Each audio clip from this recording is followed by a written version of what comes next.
Welcome to Jim Sells the Suncoast, your go-to podcast for all things real estate on Florida's beautiful Suncoast. I'm your host, Jim, your friendly neighborhood real estate agent, and each week we dive into the vibrant world of buying and selling homes while embracing the laid-back lifestyle that makes Florida such a paradise. In our episodes, we'll explore the latest developments shaping our communities and spotlight the incredible companies and industries that play a vital role in real estate, from movers to mortgage brokers, title agents to insurance pros. Whether you're a first-time buyer, a seasoned seller, or simply dreaming of that perfect beachside bungalow, we've got insights, tips, and plenty of local flavor to guide you. So grab your sunscreen and get ready to soak up knowledge, laughs, and a little sunshine as we navigate the Suncoast together. Let's make your real estate dreams a reality, one episode at a time. Hey, and welcome to Jim Sells the Suncoast. Today, I'm very excited to have Kayla Lamb on here. She is a property manager and investor with NextHome Excellence. And we're taking a different look at the Suncoast and all things investor related. So, Kayla, why don't you introduce yourself? Tell us a little bit about you and how you got involved in this crazy industry. Thanks for having me, Jim. So my name is Kayla Lamb. I work with Jim at NextHome Excellence. I run the property management division over here in Sarasota, Florida. I started in property management, I think I was 25. So I've been doing it for about 8 years now. I started with NextHome Excellence. I've been here since I began. And Stevie Crum kind of took me. She had a smaller book of about 40 properties. And she just said, "We want to learn property management." And I'm like, why not? I saw the profit in it, and sales are awesome as well. I did some sales. I do well in sales too. But I like the stability aspect of property management. I knew I wanted to have kids later in life, and so having that stability was important to me. So that's what ultimately made me go into property management. But after I saw the money that my owners were making, I'm like, hey, I could do that. And so I bought my first investment property. Actually, it was before I got into property management, really, because I was 22. I used the home hack strategy for mine. So I was pretty young when I got into it. It was really just watching Stevie and her owners and watching the agents here and doing their thing. And it's just like, why not? And I never stopped from there. It's been great. Yeah. So, what does a property manager do every day? What do we not do? No day is the same, which is the good and the bad of property management. So really, I start my day by going through my phone first, because your phone never stops. A lot of property managers do not give out their personal cell phone number, and as we grow, I definitely see why. It never stops. When you're running over 100 houses, you're working with over 100 owners. You have 300 tenants. Someone's always wanting to talk to you. So the first thing I do is clear my emails, my voicemails, my text messages, and just make sure that if there's any emergencies, any repairs going on, I get that started. Usually there's leases that are getting ready to end. There's showings that need to happen. So I start doing research on that. How's the market for that house that needs to renew, or trying to get the best price for my owners, but also keeping that tenant, because vacancy is an owner's worst nightmare. And then it's just running around doing whatever needs to be done. If I need to pick up keys, I need to do showings. If I need to go put eyes on a property, if I need to do 6-month walkthroughs, whatever it is. There's security deposit claim letters that I have to drop off. There's notices that I have to post. So really, we do a lot. I think the main thing is really handling repairs, making sure you're communicating with everybody that needs. Sometimes people just want to talk. They're frustrated over life, and there just happens to be one thing going on at the property, and you get on the phone with them, and they just need to rant for 20 minutes. So sometimes it's just being that person that is the sounding board, really. But a lot of the times it's showings, which, Jim, I know you started working with me a lot recently. I see that there's always properties that need to be filled, doing credit and background checks, fielding applicants, and things like that. So that's really a big part of my job. It's just really managing that property and making sure that my owners are making their money and keeping their investment. that liaison between the two, right? So either side has a problem. You're the one that has to step in and fix it and then report back. Exactly. Yes. It's always going. It was hard for me, definitely after having kids, of learning. Hey, I have an emergency hotline where if there's a fire, call the emergency hotline after you call 911. But it took a lot for me where it's like, no, I'm having dinner with my family. I need to put my phone down because it's constant.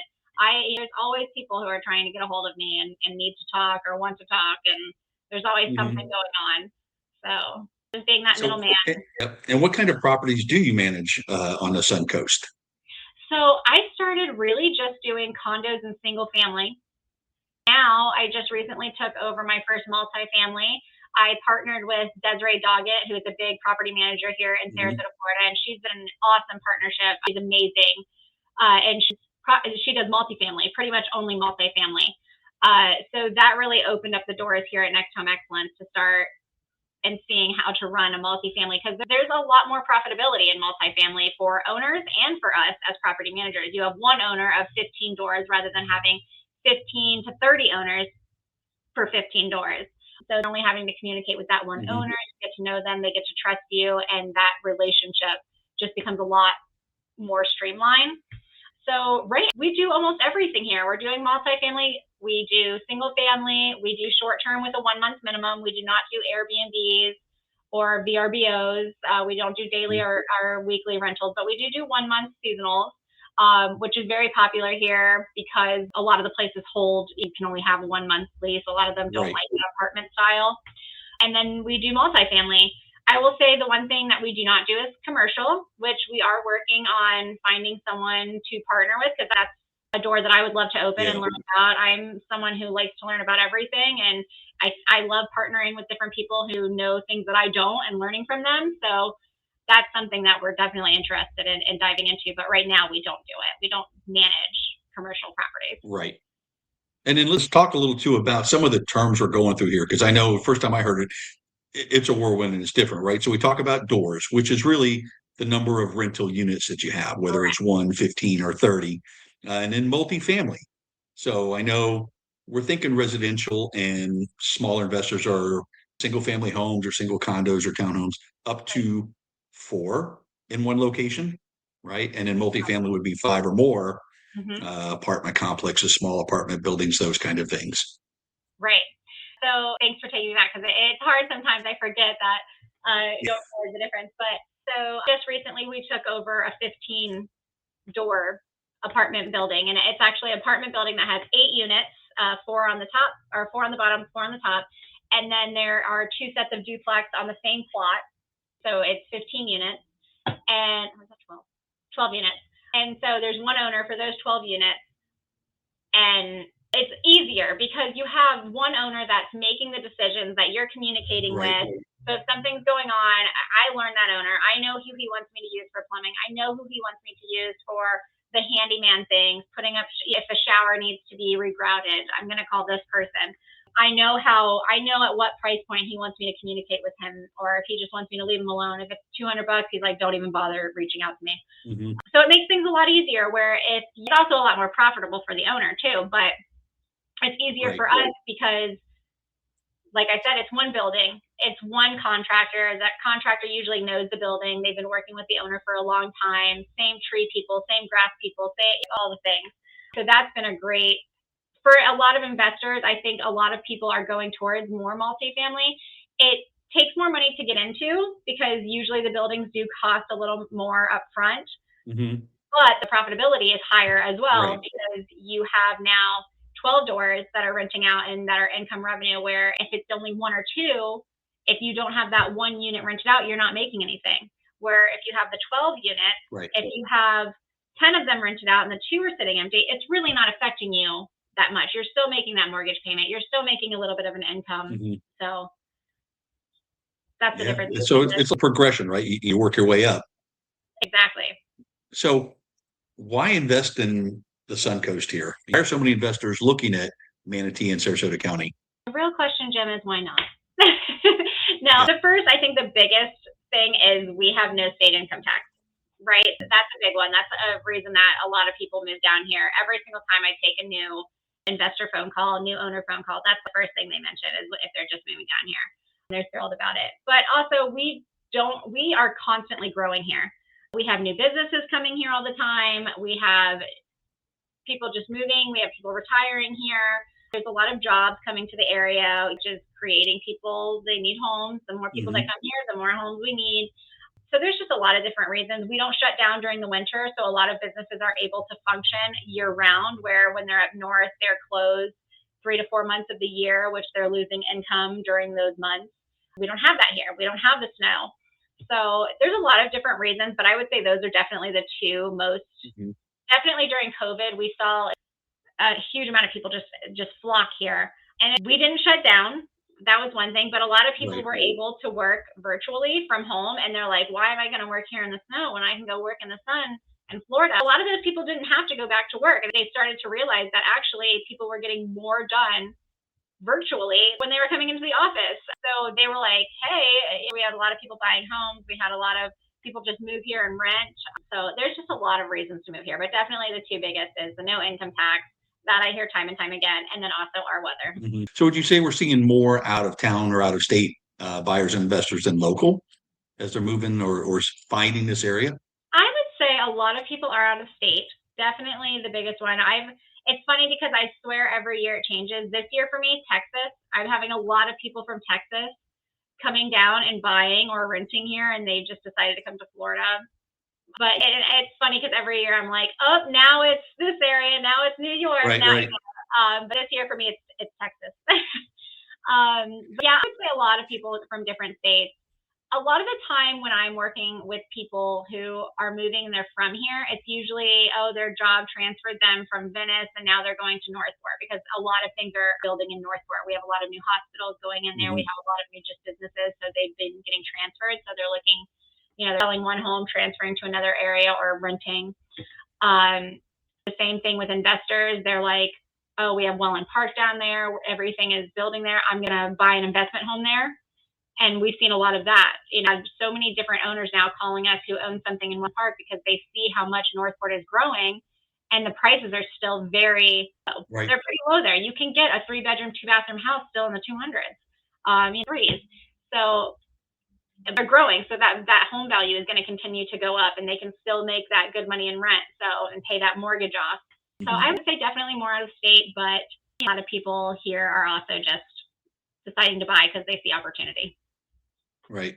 Are there any neighborhoods or communities you think are getting attention from investors? Yes, definitely Welland Park. Like I said, Northport is a huge one. Me being one of them, I see the potential there.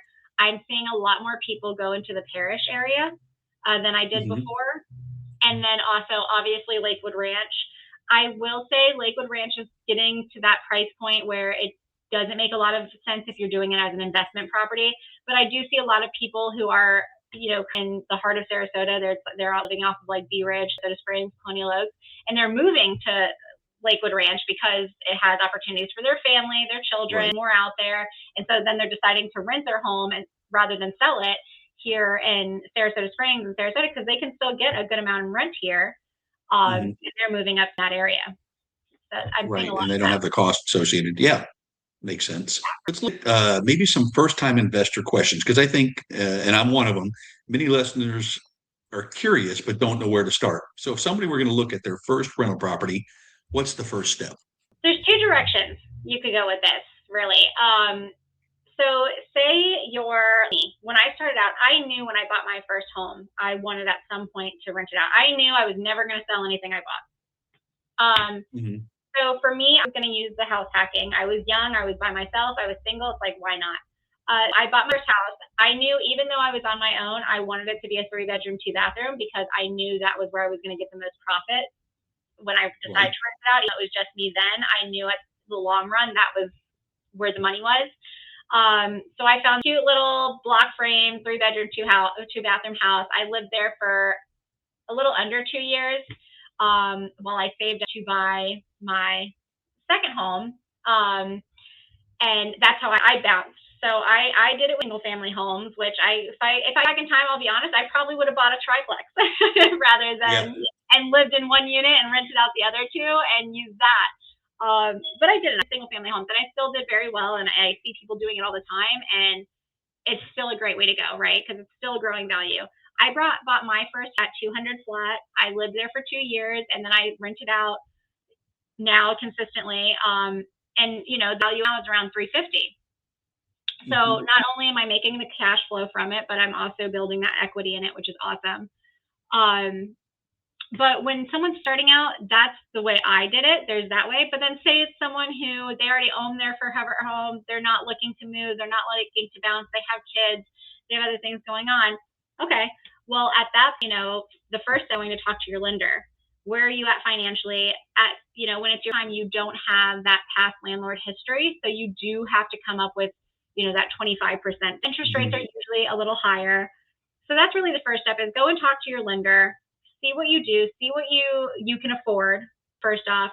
Definitely down and see, like, okay, are you building a fixer-upper? Do you have the money in the bank to put that 25% down? But also, are you going to need to paint? Are you going to need to do flooring? Is there drywall that needs to be done? How's the roof? How's the AC? Or do you buy something, you have a little more, but you don't have the money or the time to do those repairs, and you don't want to do that fixer-upper? Okay, well, then that's a different route. So first step, talk to the lender, see where you are financially, see if you're, where you need, because just because you're not ready this year doesn't mean you're not going to be ready next year. I did have a first-time investor recently. They got a huge bonus at their work, and they knew that they wanted to buy a multifamily home. So they went, it's a sixplex, because they had the 25% down. They bought it at 2 tenants in place, and the other 4 were vacant. They needed new ACs. So he knew that he did need a reno loan. So he got a loan for the sixplex, but also with an extra $100,000 to use in renovations on the other 4 units, because they needed some things, all kinds of, they needed to be flipped, they needed some care. And so, but, he was able to talk to his financial advisor, he talked to his lender, they were able to work out the numbers. I told him what he could get in rent for it every month in the floor once we were able to get them rented out. So he could tell that it made sense. But I would say my first advice is talk to your sales agent, talk to your lender, and talk to your property manager. Talk to someone who will give you rental stats of the area, so you can see, like, okay, this is buying it for. Am I going to be able to make that money back? Am I going to be able to pay that mortgage? Talk to your sales agent, again, to run the sales comps to see, is this priced correctly, accurately? And then your lender is most important, to see if, do you have money that it really is going to take? Because you not only need that down payment, but you also are going to need money to live after, while that is getting up on the ground and getting people placed. So 2 things in there I want to follow. One, you talked about house hacking. Let's go through that, because I think that is a fabulous way for somebody who's buying their first home and maybe doesn't, maybe the career, a lot of things going on. And you talked about how you did it. One, let's talk about what is it, and then what are the steps that go through, kind of in a stroke on that. Okay, so a lot of people don't know that when you're buying a house that you're going to live in, you only have to put 3 to 5% down. If you buy an investment property that you're not planning to live in, you're planning to rent out, you have to put 20 to 25 to sometimes 30% down. Much more income you need saved in the bank. Most people don't have that type of money in the bank. Definitely when they're buying their first home. I definitely didn't. That's why I went the house hacking way. So house hacking really is, you buy that house, you plan to live in it for a year or longer. Really, it's supposed to be 2 years. Yeah. You live for the 2 years while you save up your next 3 to 5% down, and then you're buying your other house that you're going to live in. So now you have that house, that first house, you only had to put 3 to 5% down in. You lived in it for 2 years, so you got some money out of it as well. You were living there. And then you're like, oh, well, my life is growing. I want to live in a bigger house, or I want to live in a different area. So then you're going to rent out the house that you just put 3 to 5% down in, rent it out for hopefully equal or more than what you're paying the mortgage.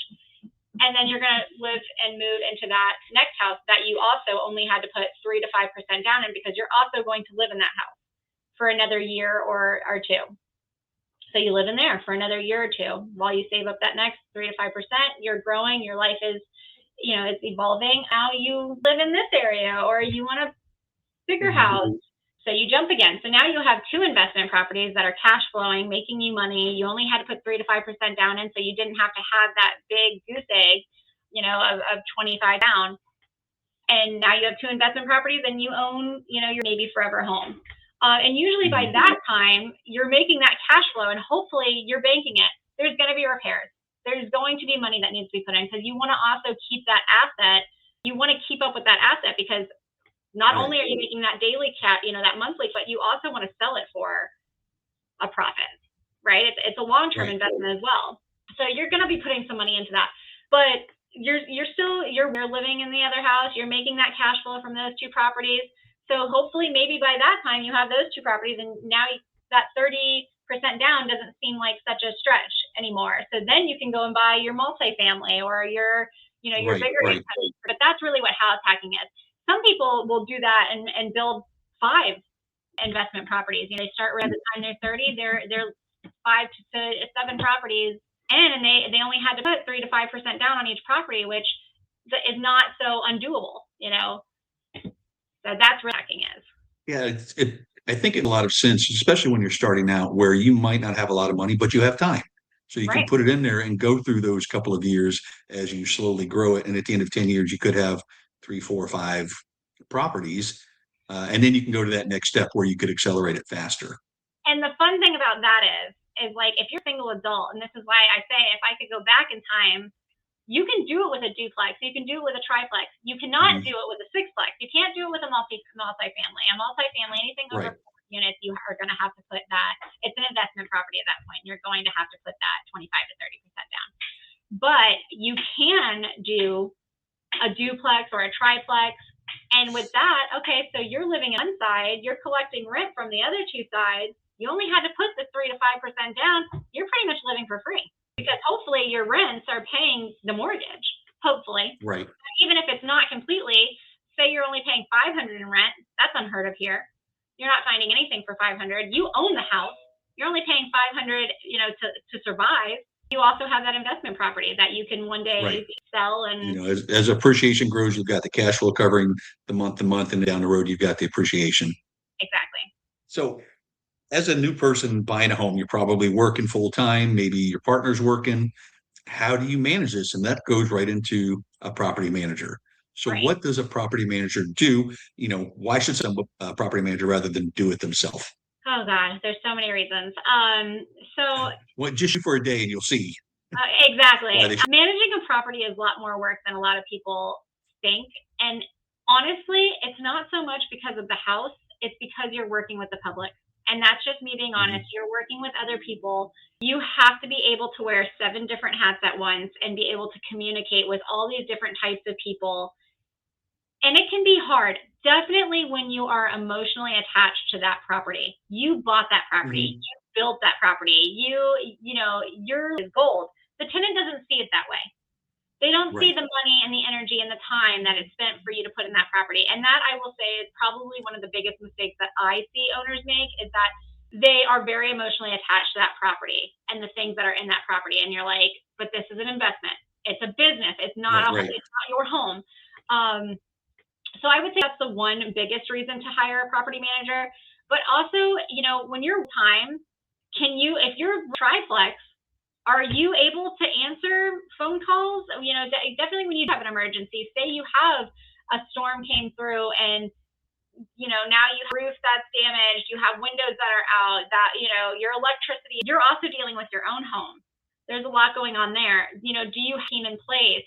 And it took years to build the team of, I have vendors that I worked with for years and years that are licensed and insured that I trust. And they also be great prices because I use them all the time. I can't tell you how much money I've saved my owners on repairs just because, my AC used to put in who knows how many AC units. So he gives us a good discount when he's going to do a AC unit in one of my properties because he wants me to continue to use him, because he knows that that one AC is going to turn into 20 ACs. Right. Same with my handyman, the same way. They also know that, hey, I need documentation of all of this. If, when you go there, I want pictures of before the repair, I want pictures of after the repair. A lot of owners don't think of that. They don't think of how much documentation it takes, where if, God forbid, you do get sued, you need to have everything documented. That's another thing that I've had some owners who are not using property managers call me and are like, oh, I've had the same tenant for 3 years. They were great the first 2. Now they're suing me because they're saying there's mold in the house. I'm like, well, when did they report the mold? When, and so every year that's another thing, education, every through multiple hours of Florida law, rental law education. And that's something that I pride myself on. I know how it works. I know when do I need to have a security deposit claim letter sent out. Mhm. If forbid there's signs of mold in the property, how am I supposed to legally react? I know that. When it comes to pets or HUD or, there you can't even say. And if you say it, you can get sued. And there are people who call and try to catch you in that off moment. And it's very pricey for the owner. So really that manager is it's a safety net. It's not only just going to save you time and your energy, but it's a safety net. We keep you, and that's why we're interviewing property managers. It's good to ask, do you local attorney company that specializes in Florida rental law? That's another answer needs to be yes, because the laws change every month. There are different things that come into play every month. It's also a thing. I will tell you, if you go online, you will see on social media, you'll see every day people are like, I'm looking for a home that's managed by an owner. I want a owner. Why do you think that they want to talk to that owner and not the property management company?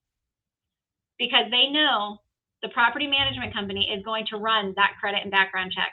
They're going to do that income verification. They're they're not trust. A lot of people go, and this is a good thing. We are like relationship. We trust people. So they take people. The people get a story on the phone, and you want to believe them. You want to help them. You want to be that good person. But not everyone is honest, and so that's why you'll see a lot of it. A lot of people do not want to work with property management companies, and it is because we usually do our due diligence, and they don't want you to. And that's you're dealing with an asset that could be several $100,000. You need to do it properly. Yep, exactly. Let us do the documentation. Let us handle God forbid someone wants to pay you. Let us deal with it. We have everything. We did our leases through took before and after pictures of every step. We have all the communication documented. We know when this repair was.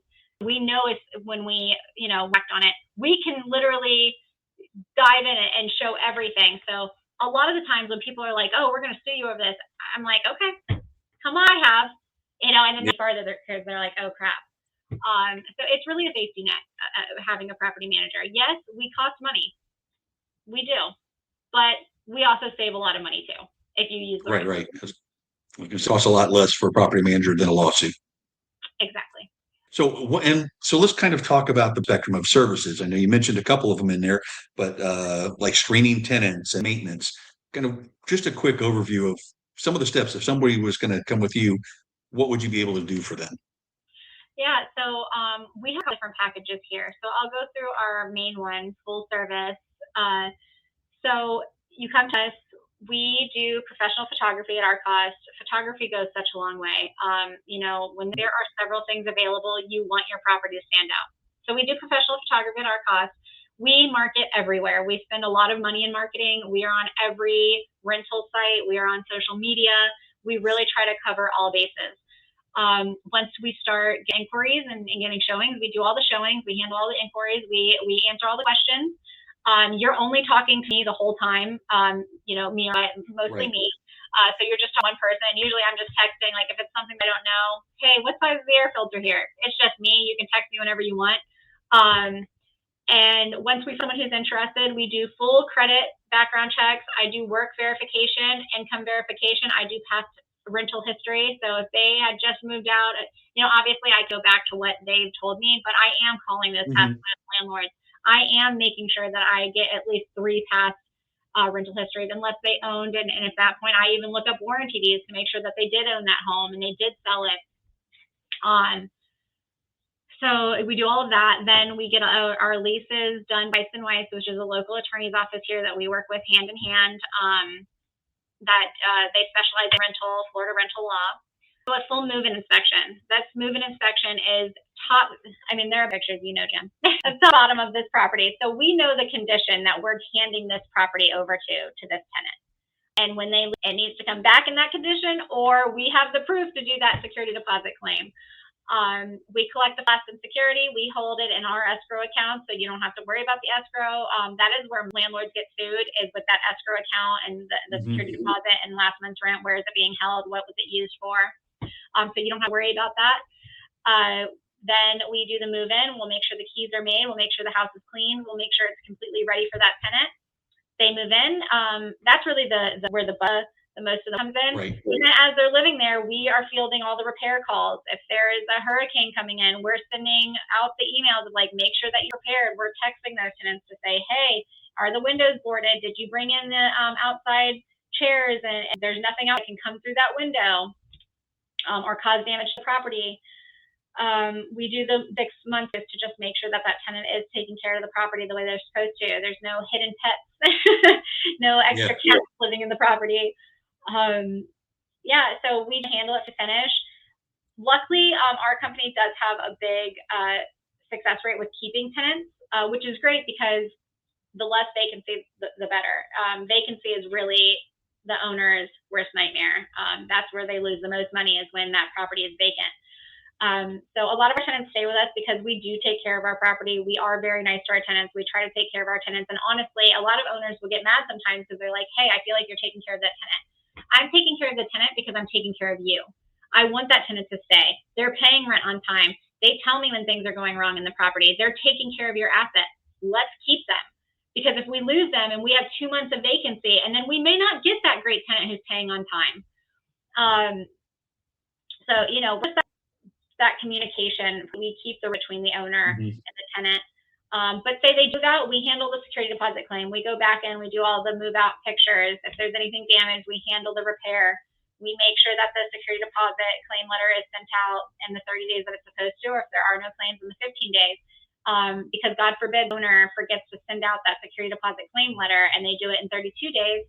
Well, guess what? You just lost that claim.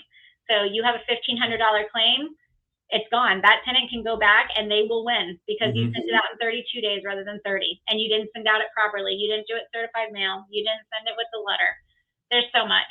But we handle all that from start to finish. So it's really, we try to make it as hands-off to the owner as possible.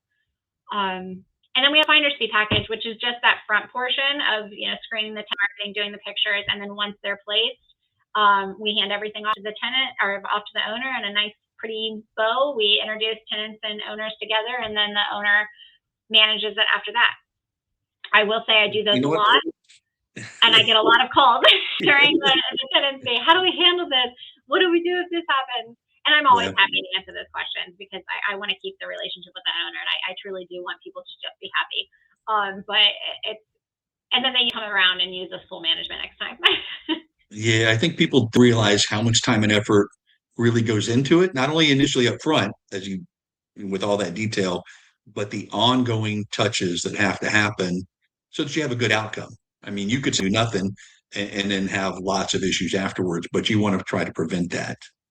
Exactly. And my owners will ask, like, well, why do we need to have the house cleaned? And why should we touch up these paints? And I'm like, if you get the house cleaned, and that tenant is walking into a fresh house and they smell that it's in 409 and they know it's clean and we have the little flowers on the toilet paper, guess what? They feel good. They're like, oh, this owner cares. Oh, this house is ready for me. If they walk into a house that has dust everywhere and the fridge is dirty, it's just bad. I'm telling you, it makes the world of difference. I go from getting 7 calls of list of things that are wrong with the property to 1 call of like, oh, thank you so much for this. Hey, just so you know, it doesn't need fixed, but this is acting up. I just want you to have it documented. It's those that make the difference. And that's what I try to tell the owners is like, listen, if we have these items now, we don't have to deal with it when the tenant is there. Right. So it just makes that relationship stronger. When we're looking at an investment and choosing the right investment, what features make a better rental property? First, I'll say, I know of a lot of owners who like condos. I am seeing a lot of people go away from that. I am one of them. I personally don't want an HOA with my investment property for a few reasons. One of them is you never know when that HOA is going to go up. Unless you're a part of the board, which a lot of people don't have time to. to be, so that, your HOA skyrocket. I personally don't want someone having control of my expenses. Mm-hmm. So that's one of the reasons that I look for is when I'm working with an investor, I'm like, let's say these HOAs. Right. Frame. Me, I would live in a wood frame if I'm there and I'm living in it and I'm taking care of it. For an investment, I would say block frame for sure. And this is just because it's less maintenance. When you issue, it's a lot cheaper if you take care of it right then and there, where a lot of the times you don't get that option when there's a tenant in place, because the tenant will just ignore the deferred maintenance until it gets really bad, and then you hold all in one side, and it becomes a problem. I look for wood. There's a certain when I'm looking to make in a property, so price frame, price point is one for me. I know of a couple who have decided, they're like, I want to buy this really big fancy home because I'm going to be able to get $5,000-$6,000 for it a month. If someone's paying $5,000-$6,000 a month, they're buying. They're going to buy their own home. So that's something that I'm constantly having to teach people is try to stay in that sweet spot of, you're looking at a renter that's doing $25,000 to $3,000 a month. That's really where people are renting. So, you don't want that really big fancy home if it's going to ultimately be an investment, because those people who can pay those big prices are buying their own homes because they can afford to. Right. I think you mentioned that earlier when you talked about the sentimentality that goes into it. If you're buying that for yourself, go all in. Right. If you're buying it as an asset that you're going to rent, what is actually renting and what makes sense? 3-bedroom, 2-bath, basic. You don't need all the nice stuff. You just want it safe and clean. Exactly. Yeah. And I mean, I actually bought it because it was going to be my first flip. And then I ended up keeping it as an investment because I ended up in love with the house, which you're not supposed to do. But I knew, in that where I'm like, okay, I can tenant in here and pay my mortgage at $3,000 a month. So that's important to make sure that you're staying in that price range where your mortgage is not, if you get a place that the mortgage is $4,000 a month, that vacancy, if you don't get someone in there for 2 to 3 months, now you're in the hole, $12,000, which is a lot harder to recoup. Right. Where if your mortgage is $2,000 a month, then you can afford 2 months of vacancy, which takes a property, find that right. Yeah, it happens. Yeah, even with the marketing, because we have new builds going up left and right. We have new apartment complexes coming up all over the place, so people do have options. So you want to make sure that you're not making yourself house poor. You can't. You're going to have 100%. Someone's going to be there paying that rent all the time, because that's just not being realistic. You want to make sure that you at least have 3 months of mortgage in the bank and ready to be able to, so you're not breaking your bank and putting yourself at risk. So that's my advice, is staying in that sweet spot price range. I personally feel like 25 to 3,000 point, because we have a lot of people in that price point. Block frames, something that it depends.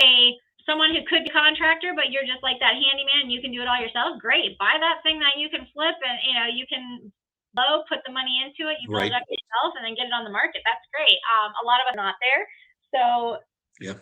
It has granite countertops. Yeah, it's nice if it does, because they last a long time. But something that's But that. Right. What about a pool? What do you think about a pool for an investment? It goes back into that price point. Houses with pools a little more here. One of my properties do have a pool. It not only is usually a higher price point when you buy it, but you also have to put into scenario that there are repairs that come with that pool. There's a monthly maintenance cost that comes with that pool. So I plan, no, not anymore. That I do have an investment property that has a pool. It is income producing. The value of the home goes up a little more rapidly than without, but at the same time, that house without a pool is still it's still going up. Would it be fair to say then, if you find one and it has a pool, lucky you, but don't go looking for a home with a pool, probably not going to pay off. Exactly. And there's just more risk. Yeah. What about newer versus older homes? Any major difference? Well, so a lot of newer homes are in HOA communities. So first I'll go there. I already said I personally stay away from HOA communities.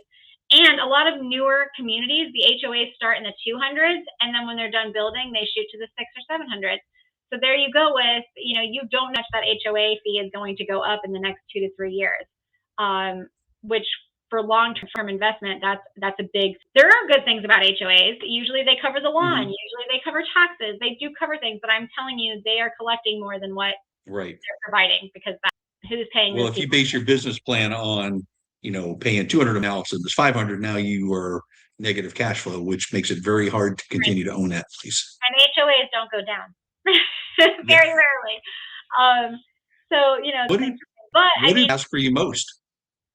oh, AC and plumbing issues. Are you meaning like repair wise, or when looking for a place? I think when they're looking for a place. 3-bedroom, 2 bath is the main thing. Yeah. A lot of 3-bedroom, 2 bath for 2,000. It doesn't exist here. Yeah. But yeah, that basic bathroom home. Lawn maintenance included has been a big turn on for people. A lot of the time, I work a lot of single moms, so they're like, they don't have time to deal with lawns or maintenance.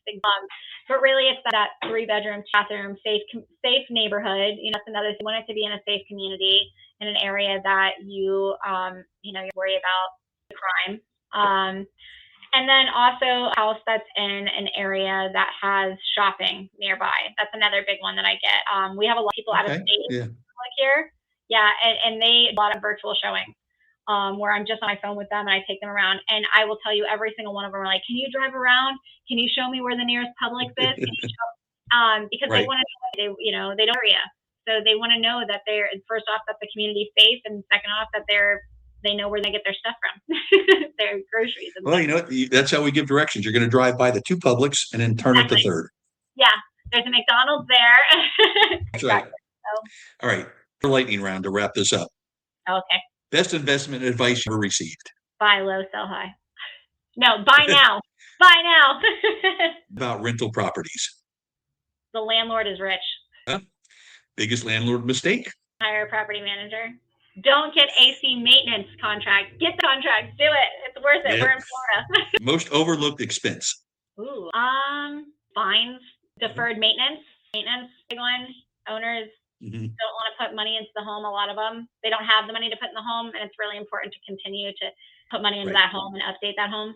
Best feature tenants love. A nice kitchen. And I said communication. Kayla, thank you for coming on here. We'll have to do a second round and really get into some of these things. But talking about property management's the way to do it on the Suncoast, why people are coming down here, and we'll have all your contact information in the show notes so that anybody's interested in pursuing this or wanting to find out more, we'll be able to reach out to you. So thank you so much.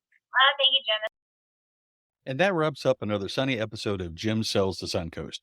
Thank you for joining me on this journey through the ins and outs of buying and selling homes here in our beautiful slice of Florida. I hope you found valuable insights and a little bit of inspiration to help you on your real estate adventure. Remember, whether you're looking to buy, sell, or simply soak up the Suncoast lifestyle, I'm here to guide you every step of the way. Don't forget to subscribe and leave a review so that we can keep shining bright together. Until next time, keep dreaming big and let's turn those dreams into a reality, one home at a time.